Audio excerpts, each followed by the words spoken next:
Yo, what's up mga ka-boss D? For today's video, may papakita ako at i-share ko sa inyo, mahalaga to. So, meron kasi nagbigay sa akin ng helmet na nagbabantay sa basurahan dahil tinapon na daw. So, ito papakita ko sa inyo. Ito, shoutout nga pala sa mga rider na helmet na half face na sobrang hirap magganap ng ng lens niya. So, naganap na ako sa Shopee, TikTok, saka sa Lazada, wala talaga, wala. So, siguro kaya tinapon ng may-ari, wala lang ang tawag dito na lens dito sa harapan.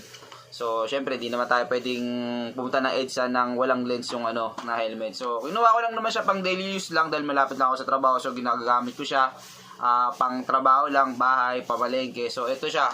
So, goods na goods pa, ang ganda-ganda, di ba? So, ngayon, wala akong mahanap na lens. Bumili ako sa Shopee ng Universal Motorcycle Goggle Mask. So, yun. Mura-mura lang siya.